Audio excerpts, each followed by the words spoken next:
Hai, kembali lagi di channel Alpetra Christian Online Ministry, sebuah pelayanan Kristen secara digital. Udah zamannya sekarang serba digital. Melalui dunia maya ini, Alpetra Ministry hadir bagi Anda yang ingin mengenal kehidupan Kristen atau ingin lebih memperkuat iman di dalam kehidupan Kristen Anda. Nah, kali ini juga selalu kami tampilkan tayangan yang menarik buat Anda. Nah, apakah kita akan membahas hari ini? Tunggu ya. Mari kita sapa dulu narasumber kita, Bapak Pendeta Yan Antoni.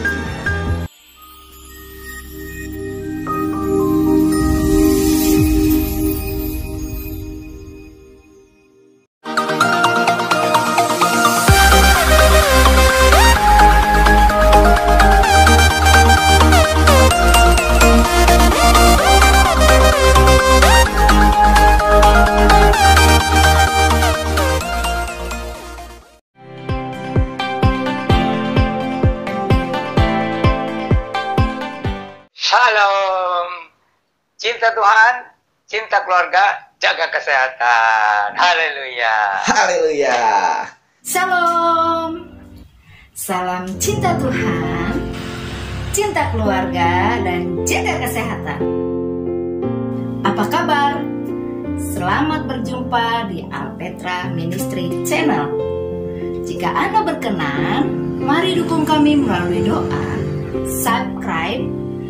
Jangan lupa juga tekan loncengnya dan sebarkan channel ini. Kami berharap melalui penyebaran channel ini nama Tuhan dimuliakan. Terima kasih karena sudah mendukung kami. Tuhan Yesus memberkati. Maranatha. Betul sekali pemirsa, selalu ya kita ingatkan cinta Tuhan, cinta keluarga, dan jaga kesehatan. Seperti Om Yan, walaupun sudah sepuh, tapi tetap semangat dan luar biasa sekali. Ada fenomena-fenomena yang, gimana ya Om, pendeta pada berantem Om, karena masing-masing berpendapat ajarannya dia paling benar, gitu. Gereja-gereja saling berlomba Om, yang ini merasa saya paling benar, gitu. Ini menyebabkan orang-orang jadi mau ke gereja bingung, gereja yang mana ya? Saya bingung sekali gitu. Tapi tunggu dulu Om, jangan dijawab dulu. Kita harus berdoa dulu Om, sebelum kita menjawab pertanyaannya. Silakan Om, pimpin dalam doa.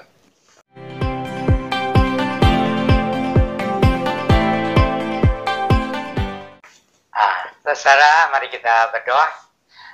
Bapa kami yang di surga, Allah yang hidup, pencipta langit dan bumi segala isinya, yang maha kuasa, Allah yang maha kasih, yang rela menebus dosa-dosa kami oleh Tuhan Yesus Kristus di kayu salib, Allah yang menggembalakan, meliharakan kami dengan setia siang dan malam, juga Allah yang mempunyai rencana yang sempurna di dalam kehidupan kami. Kami bersyukur kepadamu Bapa, kami bersyukur karena kasih-Mu itu melebihi pikiran manusia dan kasih-Mu juga melebihi dosa-dosa kami. Kami bersyukur bisa melanjutkan pelayanan Alpetra Ministry. Kiranya Rohul Kudus yang mengendalikan acara kami dari awal pertengahan sampai akhir, supaya betul-betul membawa berkat yang sangat besar bagi penonton, bagi pemirsa, bagi semua yang mengikuti acara ini.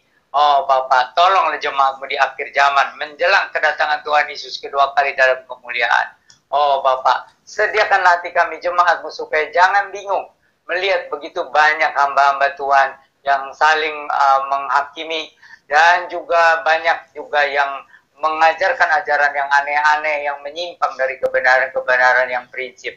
Oh Bapak, marilah Bapak tolong jadikan kami berkat yang besar bagi gereja Tuhan di akhir zaman. Kami bersyukur, berdoa, berserah hanya di dalam nama Tuhan Yesus Sang Mesias, Juru Selamat yang dijanjikan bagi segala bangsa. Amin. Amin. Haleluya. Haleluya. Iya. Om, pernah di khotbah Om disinggung juga tuh Om tentang yang lagi viral itu Om, yang gereja Tuhan Yesus Maha Kuasa itu. Kan dia menyatakan namanya tuh seorang wanita yang Xiang Bin namanya tuh. Dia itu adalah katanya Kristus yang sudah datang di akhir zaman. Nah, itu di luar negeri Om, di Indonesia sendiri, ya mungkin di luar negeri juga banyak sekali pendeta-pendeta itu saling mengklaim dirinya paling hebat gitu. Ada yang turun naik surga lah, apalah segala macam. Nah Om, ini jadinya jemaat berantem Om, malah bingung masuk gereja nih Om. Nah itu gimana tuh Om? Nah, jadi karena Tuhan Yesus sudah mengingatkan ya murid-muridnya bahwa pada akhir zaman itu memang akan banyak ya nabi palsu gitu ya. Nabi palsu itu orang dalam sebenarnya. Nah, jadi maksudnya tuh kalau Kristus palsu itu dari luar itu, yang mau menganggap dirinya itu yang bisa menjadi penyelamat gitu ya, atau yang final dan sebagainya. Nah, jadi jemaat jangan bingung, memang harus hati-hati. Harus hati-hatinya itu jangan gampang ikut. Nah, kalau ada hamba tuh membesarkan diri, merasa yang paling hebat, merasa sepertinya paling dekat sama Tuhan, ajarannya paling benar, dan merasa dia ada istimewa, itu justru harus hati-hati. Itu berarti narsis, disebutnya penarsis. Jadi ini hamba Tuhan yang menganggap dirinya itu hebat gitu, cantik atau hebat gitu. Itu lebih baik jangan ngikut. Itu tidak boleh seperti memberhalakan hamba Tuhan, gak boleh. Kita hanya bertuhankan Yesus itu kan, Yesus sebagai Tuhan. Yang selebihnya itu manusia. Manusia itu banyak cacat celahnya, nggak ada manusia yang sempurna lah ya. Jadi kita hanya jemaat ini jangan bodoh-bodoh, belajar Alkitab pelan-pelan dan hati-hati supaya punya dasar itu ya dari Alkitab. Jangan ke bawah-bawah itu pendeta yang pinter apa? Pinter khotbah, pinter merayu, pinter membesarkan diri. Dia hebat. Jangan gampang terbawa, jangan gampang terbawa arus, terbawa hanyut oleh manusia gitu. Kan keren kan Om, misalnya fenomena debu emas gitu, dari tangannya keluar debu emas gitu, jadi jemaatnya ke situ gitu.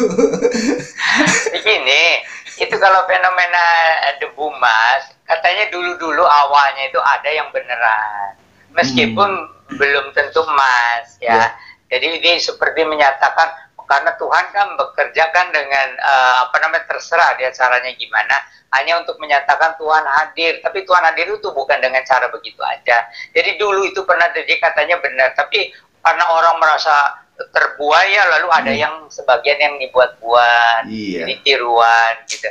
Nah itu sudah lewat lah, nggak akan terulang lagi lah kalau menurut saya.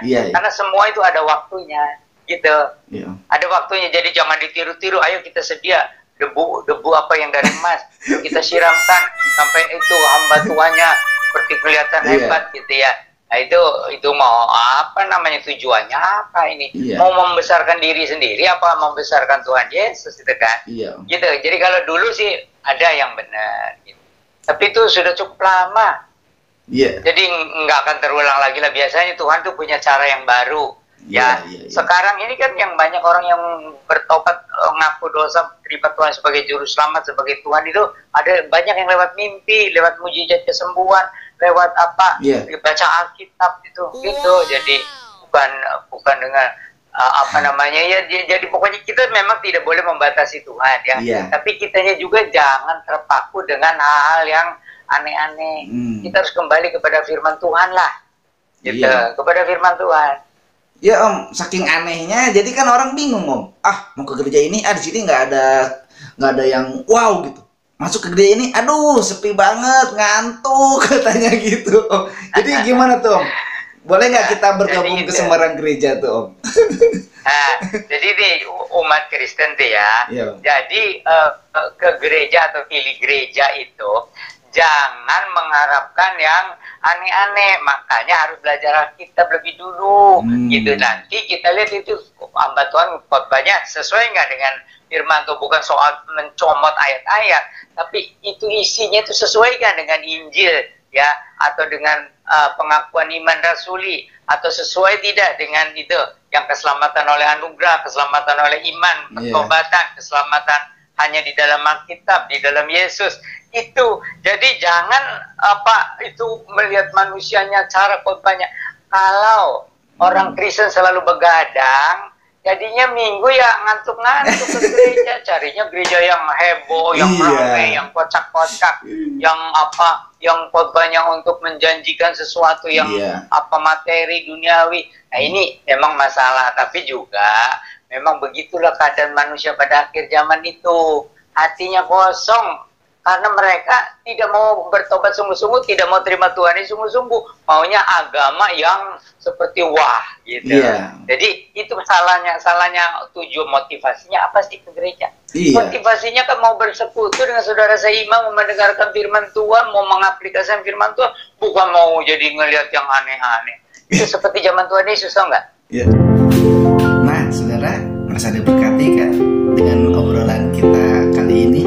Makanya jangan lupa subscribe bagi Anda yang belum subscribe, dan like, share sebanyak-banyaknya. Seperti zaman Tuhan Yesus tuh, banyak orang sampai berapa ribu ikut Tuhan Yesus hanya mau lihat mujizat. Ada yang mengharapkan Tuhan Yesus bisa bagi-bagi roti lagi. Ada yang mengharapkan apalah gitu, seperti seperti Tuhan dianggap tukang sulap. Gitu kan, senangnya gitu. Iya, manusia itu sekarang ini ya banyak yang begitu. Nah, itu soal motivasi.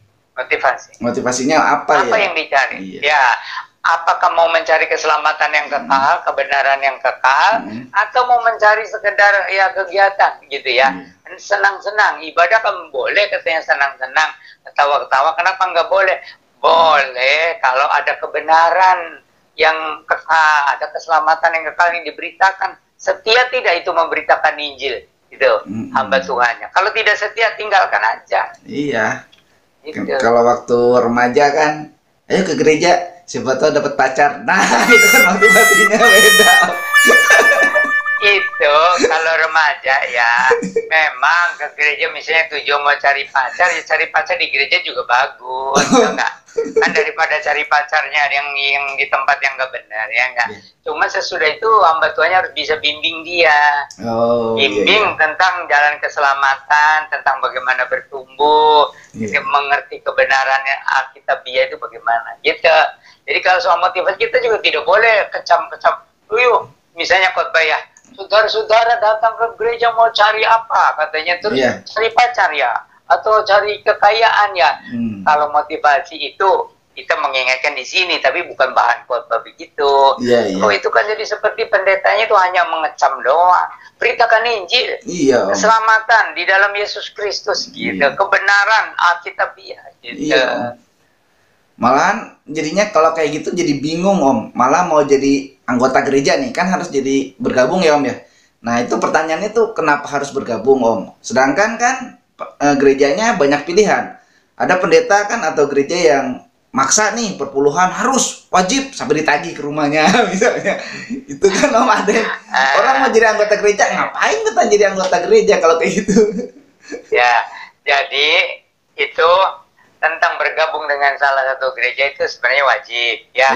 Kenapa? Seperti bara api itu ya. Kalau ibaratnya bara api dalam satu tungku itu kan nanti panas bisa berguna itu ya. Jadi tidak padam bara apinya. Itu kalau bersatu. Tapi kalau pisah-pisah lama-lama padam imannya gitu. Cuman pilihnya itu gereja yang jelas itu berdasarkan 12 pengakuan iman rasuli ya gitu. Itu aliran Pentakosta Karismatik. Saya dulu punya mahasiswa kan, saya kasih tahu itu tanda kesatuan gereja itu pakailah, meskipun kalian karismatik atau Pentakosta, pakai pengakuan iman rasuli. Nah, terus ajaran reformasi, diselamatkan kita berdasarkan anugerah, disambut dengan iman dan pertobatan, lahir baru ya, dan harus betul-betul berdasarkan Alkitab, hanya yang di dalam Alkitab. Kalau di luar Alkitab pun nggak jelas itunya jalan keselamatan. Nah, itu yang pentingnya, sama hidupnya jangan melanggar hukum-hukum Tuhan. Karena kalau orang sudah terima Tuhan Yesus lahir baru, itu hukum-hukum Tuhan itu tertulis di dalam hati kita, gitu. Nah, itu kalau selebihnya perbedaan mah nggak apa-apa. Tapi kalau yang aneh-aneh, yang soal perpuluhan tadi ya, perpuluhan itu kalau yang dipaksakan itu sudah nggak benar juga, itu kan seperti pajak ya kan. Semua persembahan itu harus sukarela. Kalau memungkinkan ya lebih dari 10%, karena semua kan milik Tuhan. Tapi kan kadang-kadang ekonomi jemaat kan tidak sama, imannya juga tidak sama. Kalau misalnya terpaksa dia 1/10 terpaksa, itu nggak diberkati juga. Gitu. Tapi kalau itu dengan sukarela Tuhan, saya sudah menerima 10 kali lipat, misalnya persembahkan 10%, ya nggak apa-apa, Tuhan berkati, nanti berdasarkan imannya itu, ya. Tapi kalau terpaksa nggak diberkati, gitu. Nah, terus ada yang bergumul juga, orang tua saya juga perlu. Gimana katanya kalau perpuluhan saya juga dibagi untuk orang tua saya, gitu ya. Nah, itu bergantung imannya besarnya segimana. Kalau memang imannya maunya seperpuluhan dibagi dengan orang tua, nggak apa-apa, karena orang tua juga kewajiban untuk jangan sampai orang tuanya kelaparan atau compang camping, ya enggak. Nah, itu semua harus sesuai dengan iman. Nah, nanti kalau imannya sudah bertumbuh, mungkin perpuluhannya khusus yang untuk pekerjaan Tuhan, nanti untuk orang tuanya juga barangkali dia bisa kasih yang lebih dari 10. Itu bergantung imannya lah, gitu. Jadi tidak boleh ada paksaan, gitu. Kalau yang memaksakan, daripada kita jadi tersiksa ya di gereja itu, ya udah cari lagi gereja yang nggak memaksa. Tapi kita perlu setia dengan satu gereja yang sesuai. Kalau yang tidak sesuai, ya cari yang sesuai. Gitu. Ini bukan seperti cari istri. Kalau cari istri kan apa yang dipersatukan Allah tidak boleh diceraikan oleh manusia, ya kan? Tapi kalau gereja mah yang kita cari yang sesuai dengan firman Allah itu, supaya rohani kita bertumbuh dan berbuah, gitu. Iya, soalnya kan ada yang gitu sering, saya pindah katanya, nggak mau jadi anggota di situ. Kenapa? Ya misalnya itu tadi, masa katanya dipaksa-paksa, enggak, saya pindah aja. Ya udah, pindah aja. Saja pindah ke lain hati ya, Om. Nah, kalau suami istri itu harus setia, ya tidak boleh diceraikan oleh manusia. Iya, betul. Terima kasih ya sudah subscribe. Dan bagi Anda yang belum subscribe, like, dan bagikan channel kita ini agar banyak orang jadi semakin percaya dan beriman kuat kepada Tuhan Yesus Kristus. Kenapa sih Om? Tadi kan Om singgung ada aliran reformasi, Pentakosta, karismatik ya Om. Kenapa sampai terjadi reformasi atau protestanisme? Ya, jadi kalau gereja yang Alkitabiah yang awal-awal itu yang disebut Kristen itu di Kisah Para Rasul tuh ya, berapa 11 sampai 12 ayat 26 itu yang di Antioquia itu, ya itu pada mulanya. Jadi itu Kristen duluan. Terus itu sampai tahun 325 itu baru disatukan oleh Raja Konstantin yang agung itu dari Roma, gitu. Nah, sebelumnya itu gereja itu hidup dalam penganiayaan lah, gitu, tersebarnya itu, betul-betul masuk Kristen itu risikonya mati lah, itu bisa dibunuh, bisa diancam ya, sama orang Yahudi, sama orang pemerintah di Romawi itu, gitu. Nah, tapi tahun 325 itu Kaisar Konstantinus itu dia mendapatkan semacam petunjuk dari Tuhan, kalau kamu ingin menang, itu pakai tanda salib atau bendera salib atau gimana. Nah, dia menang lalu mempersatukan gereja. Nah, sesudah itu tahun 325 dipersatukan, tapi 380 itu menjadi gereja satu saja dipaksakan kepada rakyat di Kekaisaran Romawi itu menjadi Katolik. Jadi Katolik itu umum. Nah, sesudah dia Katolik itu artinya umum, maka kalau orang dipaksa masuk agama itu banyak yang nggak bertobat. Nah, itu waktu zaman gereja Katolik itu. Jadi ada orang Kristen yang belum bertobat bisa jadi pastor, bisa jadi imam, bisa jadi bishop, bisa jadi kardinal, bahkan ada yang bisa jadi paus waktu itu. Masa paus punya anak haram? Bagaimana itu? Gitu ceritanya ya. Jadi artinya itu jadi satu. Nah, jadi itu ada orang yang mau protes. Kenapa? Alkitab juga nggak boleh sama jemaat biasa. Itu khusus katanya untuk imam-imam di sekolah biara-biara, teologi dan sebagainya. Nah, jadi ada protes-protes. Banyak yang protes-protes itu terbunuh ya oleh gereja Katolik juga, oleh pemerintah juga. Baru Martin Luther itu berhasil, dia juga hampir mati gitu, diadili dan sebagainya. Nah, dia berhasil. Terus ada lagi Calvin yang memperluas itunya. Muncullah itu reformator. Nah, itu gereja reformasi. Nah, itu maksudnya kembalilah kepada agama Kristen sebelum Katolik. Jadi sebenarnya gereja itu Kristen duluan, baru Katolik, baru Oh. Protestan mau ke gitu. Katolik dulu. Kristen dulu ya? Kristen dulu, iya. dulu baru Katolik 380 Masehi, Iya. baru Reforma Protestan itu 517. Oh. 517 itu Martin Luther mau kembali kepada Kristen sebelum Katolik. Iya. Nah, tetapi bedanya kan kalau Protestan kan tidak ada pusat gerejanya, Oh. gitu. Jadi Nggak ada di ya? dunia Nggak kayak ini nggak Katolik nggak gitu. terpusatkan. Kalau Katolik kan satu. Satu, iya. Katolik juga kemudian kan ada pisah juga kemudian kan. Iya. Ada Katolik Roma, ada Katolik Rusia, Ortodok itu Ortodok kedua, ada Ortodok Yunani gitu kan, ada Ortodok Syria. Itu tapi yang Roma ya itu satu gitu. Satu. Tapi Protestan itu lebih demokratis jadinya. Iya. Jadi akhirnya orang bisa menjadi pemimpin bikin gereja, Iya. denominasi gitu ya. Padahal itu kan belum tentu dia paham Alkitab juga, tapi mau jadi pemimpin. Jadi ada yang ambisi pribadi, ada yang demi pengajaran yang murni, itu macam-macam. Nah, makanya kita tuh orang Protestan memang tidak boleh sembarangan. Mesti lihat dulu apakah sesuai dengan pengakuan iman rasuli, apakah sesuai dengan ajaran reformasi, apakah juga menghargai hukum-hukum Allah di dalam kehidupan itu ya, pertobatan lahir baru. Nah, itu juga penting gitu. Jadi itu ceritanya. Nah, karena ini Protestan ini terlalu bebas, terlalu demokratis, jadi akhirnya jadi membingungkan juga gitu, kok gereja terpecah-pecah gitu kan. Jadi itu ada untung ada ruginya, ada positif ada negatifnya.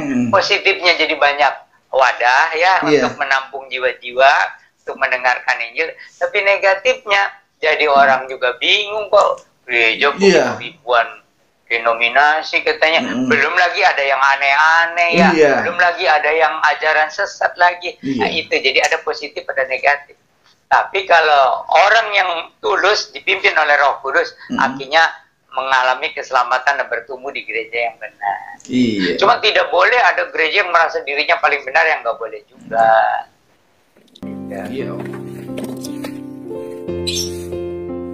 Halo sahabat Alpetra, terima kasih ya sudah like, subscribe dan membagikan. Maju terus, tetap semangat.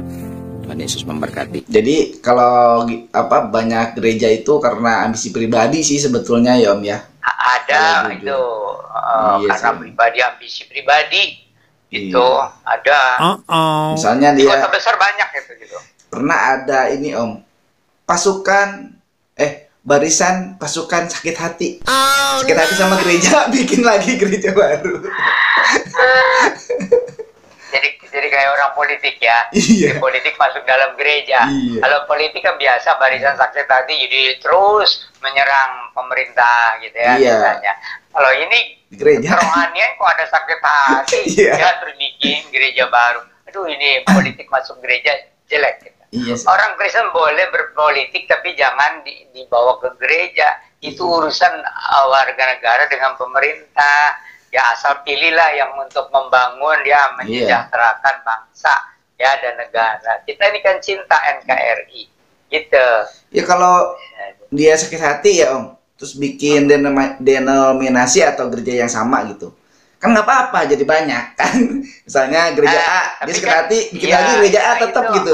Ada positif ada negatif. Ya positifnya bisa menampung ya kalau ajarannya benar, tapi negatifnya kan pertama ini dulu ambisinya sudah nggak benar, motivasinya nggak benar, itu kan. Lalu begini, kalau gereja kecil gitu, nanti saringannya kurang bagus, saringan untuk orang pengkhotbah. Jangan bilang ada pengkhotbah hebat, minta datang bersaksi atau berkhotbah. Oh itu orang katanya murtad jadi Kristen katanya ya, dari agama seberang diundang, padahal dia belum juga ngerti firman Tuhan, langsung diundang. Nah itu kalau gereja yang sudah bagus organisasinya kan, ini pengkhotbah yang kita undang ini amatan mana, bagaimana teologinya, bagaimana kehidupannya dan sebagainya gitu. Iya Om, kan gitu Om. Tapi kan belakangan ini nggak gitu Om, barisan sakit hati itu bikinnya denominasi baru. Nah itu yang repot jadinya. Ya itu karena itu orang politik itu begitu. Jadi agamanya dipakai gitu untuk seperti ambisi politiknya, politiknya supaya dia jadi Gimana lagi jadi pemimpin di situ? Iya, Itu awalnya jadi, gitu, ambisi pribadi tadi ya Om ya. Iya. Iya, susah juga. Saya juga mau bikin Om nanti sendiri. Saya sakit hati sama siapa saya? Enggak Om, kalau saya prinsipnya tidak berambisi seperti itu. Bagi saya ini pelayanan luar biasa sekali. Karena saya tidak di gereja, tidak pelayanan di gereja, saya pelayanan secara bebas, malah enak. Tuhan kasih makannya juga enak, seperti burung dan bunga di taman.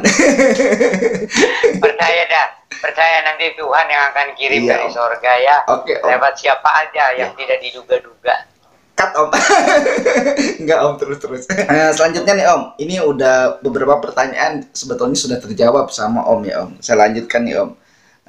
Saya lanjutkan mengenai ini Om. Ada gereja yang berkaitan dengan perpecahan dengan itu ya Om. Yang tadi itu. Maksudnya kalau yang fundamental itu bagaimana sih Om?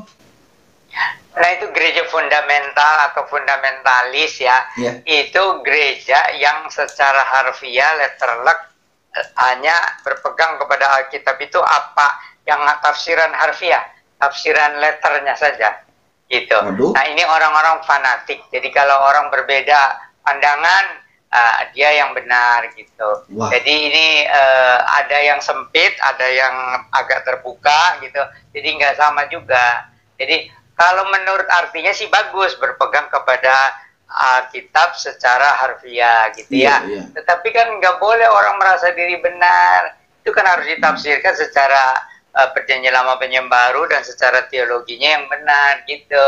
Iya. Jadi jangan menurut pemahaman dia ini tertulisnya begini, nggak boleh ditambah, nggak boleh dikurangi.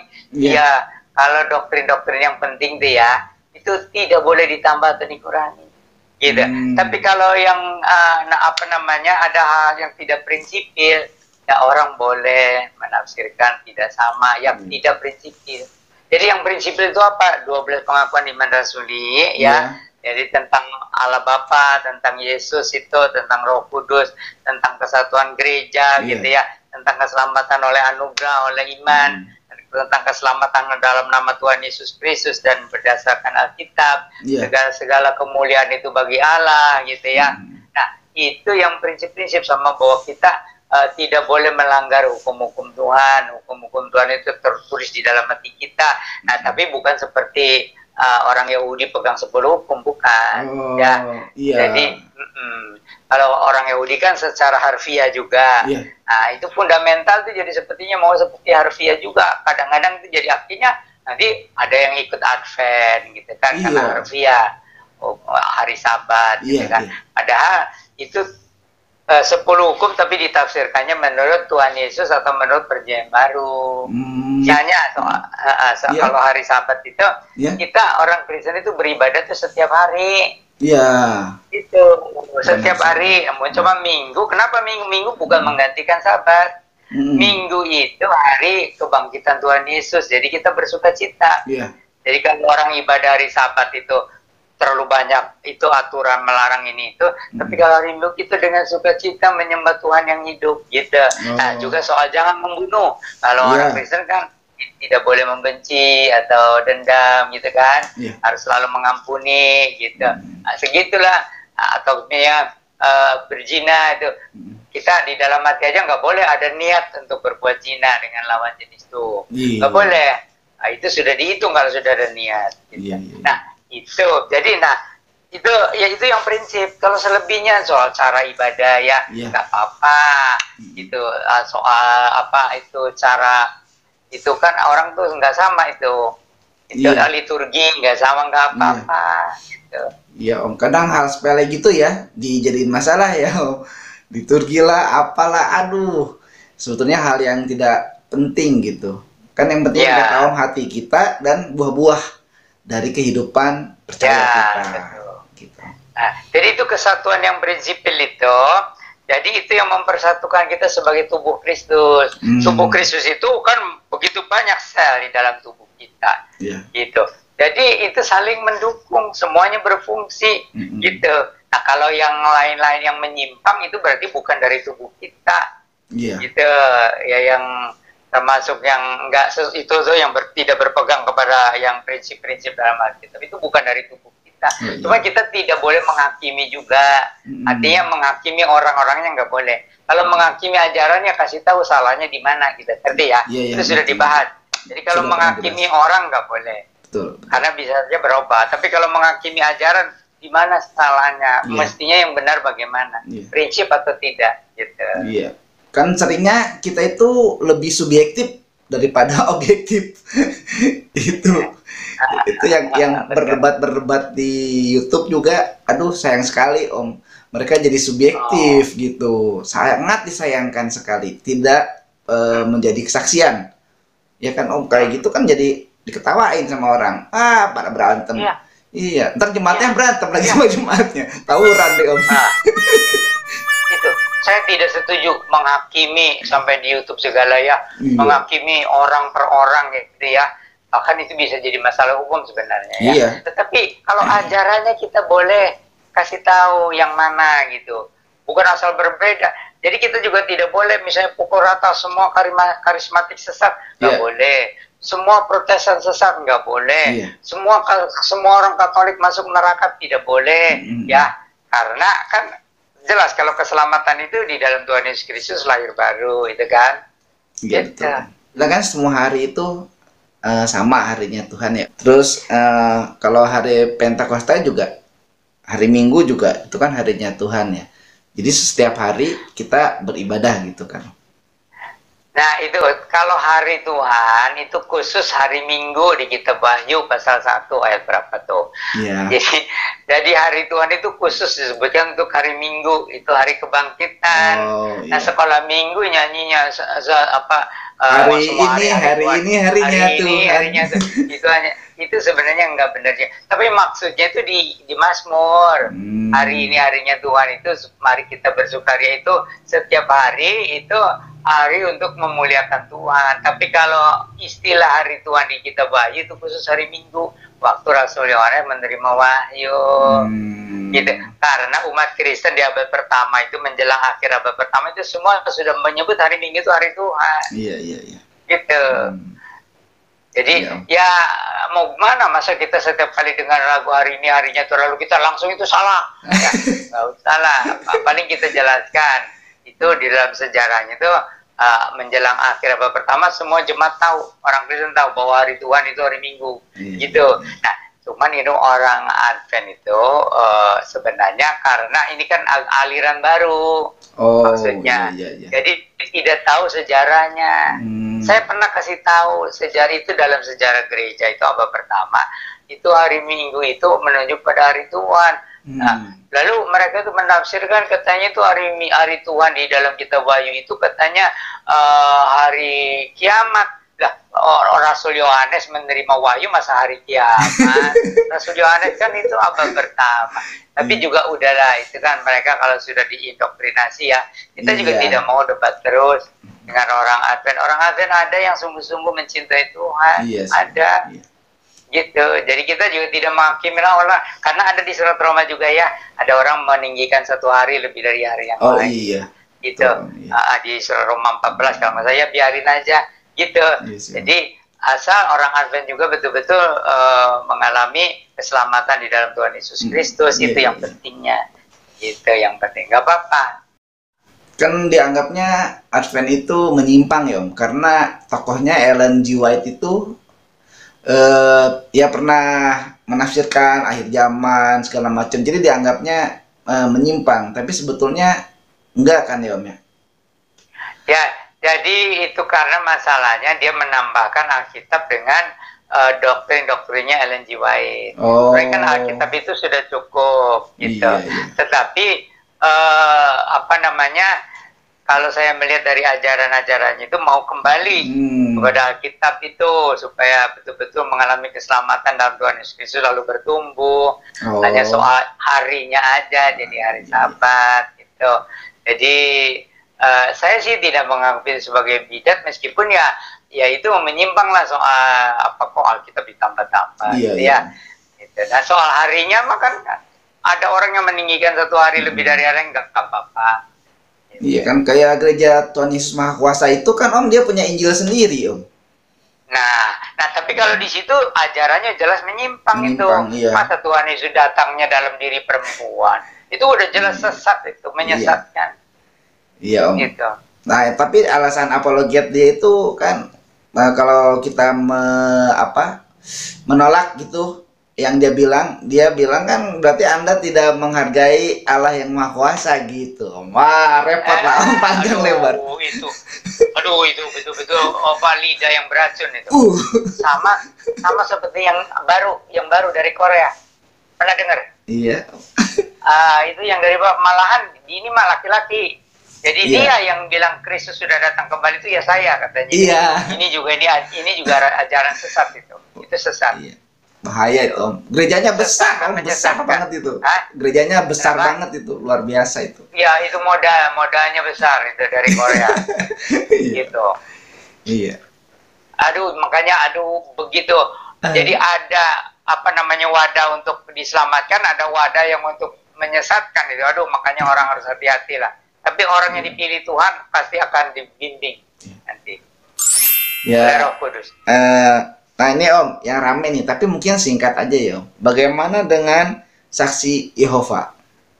Nah itu saksi Yehova itu juga dulu ada orang-orang yang bersemangat ya mempelajari Alkitab, tapi begitu sampai di Perjanjian Lama berhenti di situ tentang bahwa aku tidak akan memberikan kemuliaanku kepada yang lain, ya. Jadi itu inilah namaku juga. Jadi Yahweh itu dibilang itu tidak akan memberikan nama kemuliaan kepada yang lain. Padahal kalau teliti belajar itu misalnya Yesaya 40 juga itu Yahweh itu berjanji akan mengunjungi umatnya. Gitu. Sama kalau ada ayat-ayat paralel penyelamat baru itu Yesus itu penjelmaan dari Yahweh. Gitu, Tuhan adalah penyelamat. Lalu bagaimana dengan Allah Bapa? Allah Bapa itu di sorga, di tempat yang kita tidak bisa nyampe. Makanya Tuhan Yesus bilang, aku ini jalan, kebenaran, dan hidup. Tidak ada seorang pun yang sampai kepada Bapa kecuali melalui aku. Gitu. Nah itu, jadi Bapa itu Firman, Roh Kudus itu. Nah atau Bapa, Yahweh, Roh Kudus gitu. Yahweh itu menjadi Yesus. Itu firman Allah yang menjelma jadi manusia itu Yahweh. Itu ada ayat-ayat paralelnya. Itu Yesaya 40 dengan Matius 3 juga ada itu. Tentang Yohanes Pembaptis itu waktu tanya Anda ini siapa? Saya ini suara yang berseru-seru di padang belantara, luruskan jalan bagi Tuhan katanya. Itu menunjuk Yesaya 40. Nah Tuhannya itu Yahweh. Kalau Yohanes Pembaptis Tuhannya siapa? Yesus. Oh iya, berarti Tuhan Yesus kan Om yang itunya. Iya. Jadi dia akan jalan bagi Yesus. Yesus itulah Tuhan. Gitu. Nah, sekarang ini mereka makin gencar. Juga pernah ada mereka itu gencar dengan berkunjung kan, biasanya mereka door to door, memberikan traktat atau lain-lain lah gitu ke rumah-rumah. Belakangan ini saya sendiri juga pernah, entah tahu dari mana dia telepon Om. Via telepon gitu. Dan ngaku dia itu dari saksi Yehova gitu. Nah ini luar biasa nih Om.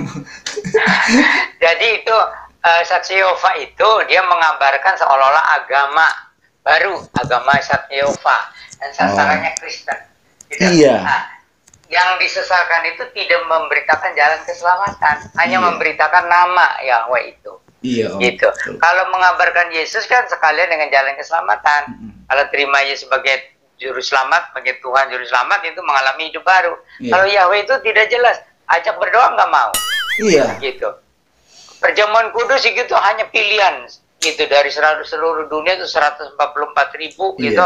Ya. Jadi itu sebenarnya ini agama seolah-olah seperti agama baru tapi pakai lebih banyak ke perjanjian lama gitu. Jadi itu betul-betul menyesatkan. Menurut saya itu menyesatkan. Karena tidak memberitakan Injil keselamatan, tapi memberitakan Allahnya Israel. Lebih baik dia jadi orang Israel aja. Malah jadi seperti melemahkan Alkitab juga ya Om. Kan tentang surga misalnya. Ya surga itu sekarang ini di sini katanya. Kan 4 sungai itu ada di benua Afrika ya Om. Kalau nggak salah tuh sungai ini yang disebutkan di kitab Kejadian itu. Dan itu sebenarnya kalau negara tahu ya ajarannya bahwa dia mengharamkan menghormati bendera, Iya, itu betul. mestinya saksi Yehova itu mesti dilarang tuh. Nggak Iya. tahu tuh PGI kenapa membiarkan. Iya. Nggak boleh itu, karena itu kan tidak transfusi darah nggak boleh. Aduh, itu kan Iya. kita kan harus saling mendukung gitu sama orang yang sakit itu. Ah. Gitu, itulah kadang-kadang gitu. Jadi PGI atau di mana itu boleh, biarin aja. Iya. Biarin lah, kita lewatin aja dia. Ya. Ada yang lebih parah dari saksi Yehova ya, Om? Itu yang pernah Om singgung sih tentang gereja Mormon itu loh, Om. Itu gimana, Om? Itu gereja Mormon ya, itu nama gerejanya gereja orang suci akhir zaman Iya, gitu ya. ngeri Om namanya, Om. Ada, jadi di samping Alkitab ada kitab tambahan, kitab Mormon gitu Iya. ya. Itu jadi tentang imam-imam berlaku lagi sistem keimaman. Terus juga pria boleh menikah lebih dari satu gitu. Nah, jadi ada orang-orang Kristen yang tidak puas dengan istrinya masuk gereja itu, jadi nanti dia dapat istri lagi, boleh menikah lagi gitu. Iya. Jadi itu sudah nggak benar juga lah. Itu kan mengacau, merusak rumah tangga juga itu. Iya, bahaya itu. Iya. Apalagi itu pendirinya itu berdasarkan mimpi-mimpi yang nggak jelas. Itu ajaran sesat yang menyesatkan. Itu gereja orang suci akhir zaman itu, gereja Mormon itu. Sesat dan menyesatkan. Punya kitab Mormonnya sendiri. Terus yang lucunya mereka ini hanya apanya sih, Om? Hal kecilnya, pakai bajunya kayak baju putih jubah gitu ya, Om ya, kalau kebaktian katanya. Wah, aneh-aneh. Saya nggak pernah ikut ya. Cuma jadi juga itu kalau meninggal tuh nanti bisa naik derajat, bisa turun derajat atau gimana lah. Atau manusia itu nanti bisa menjadi seperti dewa atau menjadi seperti Tuhan dan sebagainya. Itu sudah nggak benar lah. Pokoknya yang nggak jelas-jelas, yang nggak benar jangan diikutin, ya Om. Ya itu. Itu. Pokoknya yang aneh-aneh yang kira-kiranya kok beda gitu. Memang boleh sih kita berbeda, tapi kalau beda dalam ajaran percaya sama Tuhan Yesus, iman sama Tuhan Yesus, tinggalin, ya Om ya. Biar hilang dengan sendirinya yang sesat itu. Tapi mereka itu suka bawa nama Yesus juga awalnya, sih, Om. pendekatannya. Jadi kita jangan terlalu cepat mengikuti aliran baru, ajaran baru, ajaran yang aneh, ajaran yang menyimpang dari ini pengakuan iman rasuli dan sebagainya. Ya. Betul sih Om, itu biarin aja ya Om. Om, Alfa penasaran, waktu itu kan pernah lewat sama Om di sebuah jalan ya Om. Ada gereja itu tulisannya gereja Yesus ilmu pengetahuan ya Om, apa Kristen. Nah, itu tuh apa tuh? Ya, Kristen Science ya. Jadi itu bukan Kristen dan bukan sains itu. Jadi jadi itu untuk menarik orang-orang yang seolah-olah yang mendambakan sains itu sebagai solusi, tapi meninggalkan agama Kristen juga jangan. Jadi digabung seolah-olah. Padahal isinya ya bertentangan dengan Alkitab, ya bertentangan dengan sains. Nah, ada artis-artis terkenal tuh di Amerika tuh, mulainya masuk ke situ karena seolah-olah lebih logis, lebih rasional gitu ya. Tapi kemudian karena tidak mengalami keselamatan di dalam Tuhan Yesus, mereka akhirnya ada yang keluar juga gitu. Jadi itu juga ajaran sesat yang menyesatkan. Cuman labelnya sangat menarik, propagandanya sangat menarik untuk orang-orang yang berpendidikan. Gitu. Makanya dulu waktu di mobil kan waktu itu saya nanya sama Om apa karena Tuhan Yesus tukang kayu ya? Jadi berkaitan sama ilmu pengetahuan. Ya, gitu. Jadi sekarang kan ilmu pengetahuan kan maju luar biasa. Jadi pikir, ini barangkali Kristen yang rasional ya ini. Ya itu bukan Kristen yang nggak sesuai, asainya juga nggak sesuai. Wah, ngaconya parah dong Om. Double itu ngaco. Double. Waduh, itu berarti nerakanya 2 kali. Nggak boleh menghakimi Om. Iya, ya artinya itu ajarannya sesat dan menyesatkan. Iya sih Om. Kalau ini ilmu pengetahuan berarti bertentangan Om sama yang bertentangan pasti sama tentang spiritisme dong Om ya. Kalau ini logika, ini kan spirit, berarti nggak pakai logika ya. Gimana sih Om? Yang spiritisme Iya. itu sebenarnya tahap awal dari ajaran yang berhubungan dengan roh-roh gitu. Oh, iya. Awalnya sih ya seperti menarik lah. Iya. Lalu juga menjanjikan sesuatu supaya kita bisa bergaul dengan dunia roh. Katanya saya baru dengar dari keponakan saya itu di Semarang. Iya. Katanya ya itu jadi dibukakan. Tapi ajarannya itu mungkin bukan di Semarang, tapi di mana yang ada. Iya. Jadi katanya ini membukakan pintu pada dunia roh. Nah, Jadi itu nanti seperti bisa kesurupan segala. iya, transcendent apa sih namanya? Transcendental meditation kali ya. Iya, Gitu. mungkin Jadi itu. seperti konsentrasi gitu ya. Iya. Pemusatan pikiran gitu ya. Latihan napas seperti yoga Iya, gitu, kayak macam-macam yoga. itu. Iya. Nah, itu tuh kita hanya satu namanya itu. Jadi kita hanya dengan bukan memusatkan pikirannya kepada firman, bukan kepada yang Iya. gaib-gaib atau yang kepada yang japa mantra diapalin. Iya. Enggak. Firman itu juga bukan sekedar diapalkan, dimengerti, direnungkan gitu. Iya, betul, Om. Gitu. Jadi Banyak. nggak boleh kita. Jadi yoga itu bagus katanya untuk kesehatan. Awalnya bagus. Iya, iya. Karena itu seperti gimana ya, menenangkan diri. Tapi sesudah itu bahaya. Itu terbuka kepada dunia roh. Oh. Nantinya bahaya. Nah, ini saya penasaran lagi sama satu hal nih, Om. Ada ajaran oneness. Itu apaan sih, Om? Nah, itu saya sendiri ini belum melihat ini apa maksudnya oneness itu, kesatuan apa tuh? Menurut Pak Abang gimana itu oneness itu? Ya, justru Keterangannya. kan saya tuh merasa bingung ya, kan ada konsep Tritunggal, kita itu udah sangat berpatokan dengan Tritunggal gitu. Nah, ini sebagai lawannya dari Tritunggal, namanya ajaran oneness katanya. Iya, gitu. iya. Ini begini ya, ini mudah-mudahan ini penjelasannya itu tepat ya. Jadi sebenarnya begini, pertama istilah Tritunggal di dalam Alkitab memang tidak ada. Iya. Jadi istilah Tritunggal itu untuk menolong orang Kristen itu mengenal Allah Bapa, Putra, dan Roh Kudus. Iya. Istilahnya saja. Tapi penjelasannya yang mendetil itu susah dijangkau oleh orang kebanyakan. Jadi kalau bilang doktrin Tritunggal, doktrin Trinity, itu jangan terlalu jauh. Iya, iya. Dan tidak usah diperdebatkan. Iya. Kita hanya memperdebatkan bahwa Allah itu memang Bapa, Firman, dan Roh Kudus, gitu. Iya. Atau Bapa Yesus yang bergelar Anak Allah dan Roh Kudus. Iya. Tapi tidak usah terlalu jauh. Nah, ini oneness, ini gerakan oneness ini karena mereka tidak paham.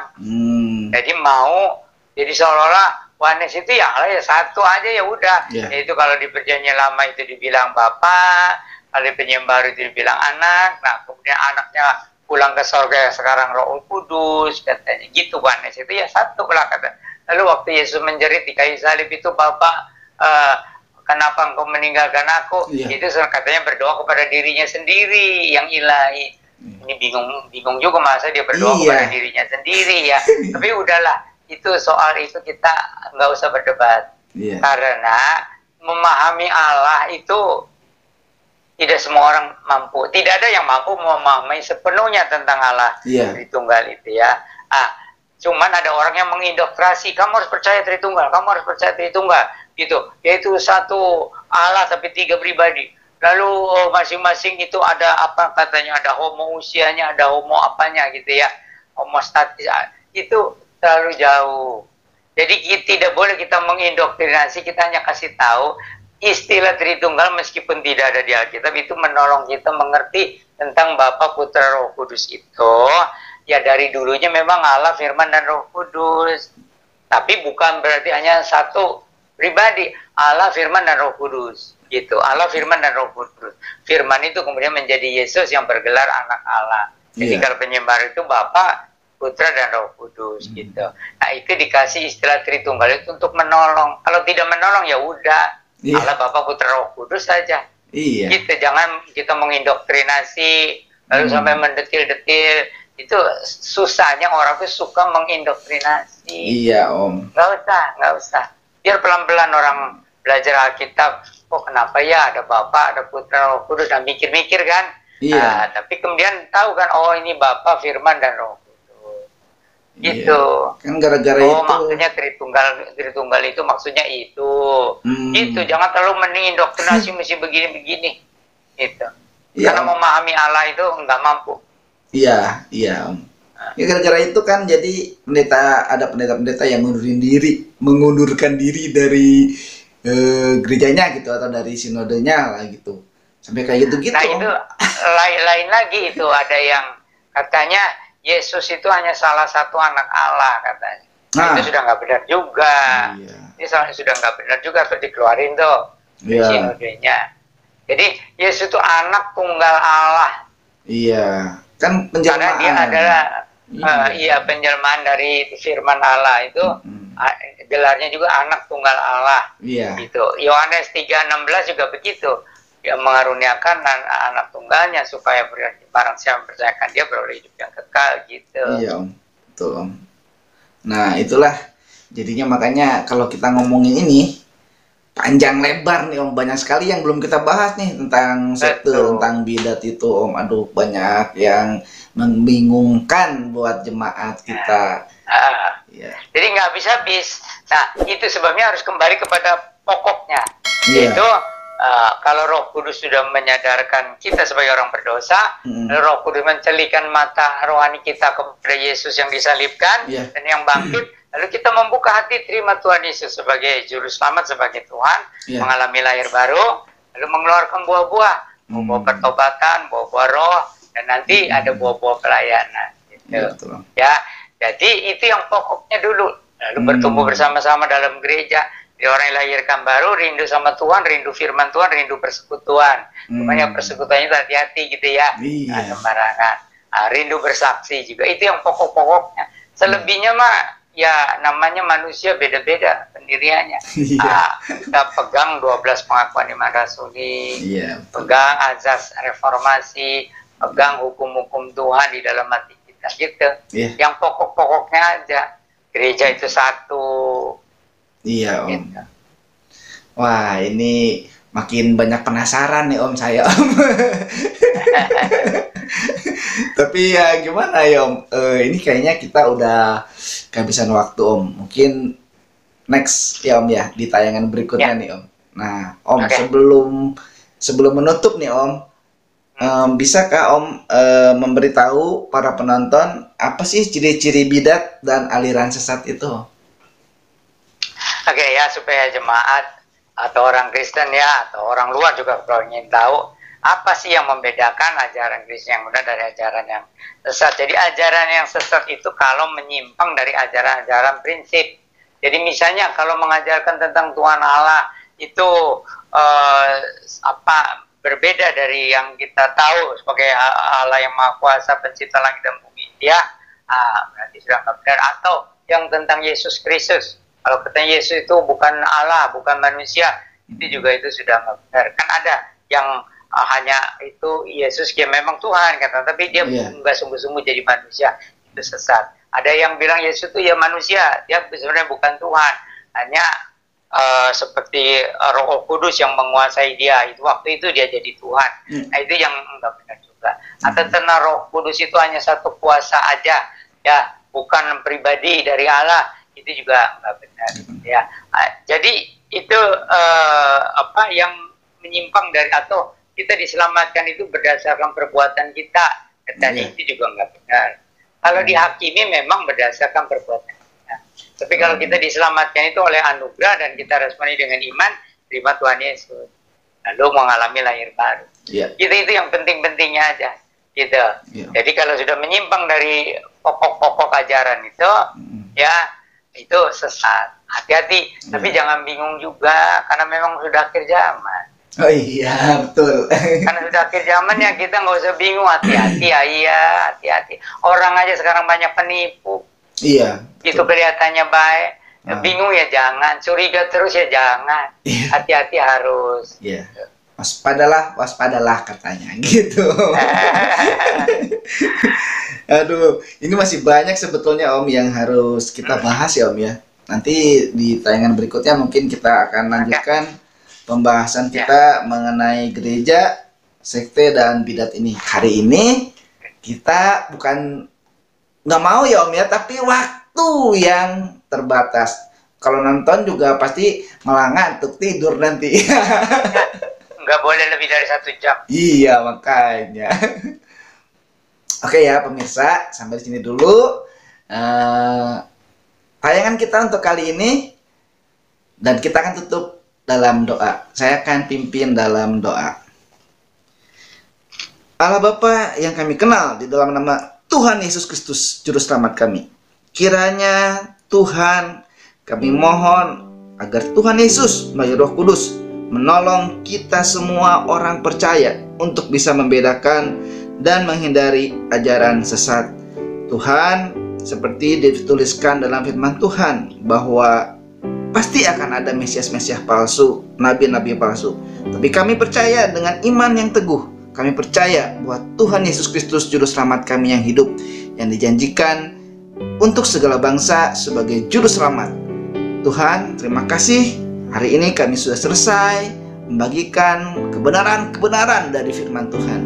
Berkati Bapak Pendeta Yan Antoni untuk kesehatannya dan segala sesuatunya Tuhan. Engkau menyertai Bapak Pendeta Yan Antoni. Demikian juga untuk semua penonton yang menonton. Tuhan berkati. Terima kasih Tuhan Yesus. Dalam namamu kami berdoa. Amin. Amin. Amin. Oke Om, terima kasih untuk waktunya Om. Masih kembali. Salam cinta Tuhan, cinta keluarga, dan selalu jaga kesehatan.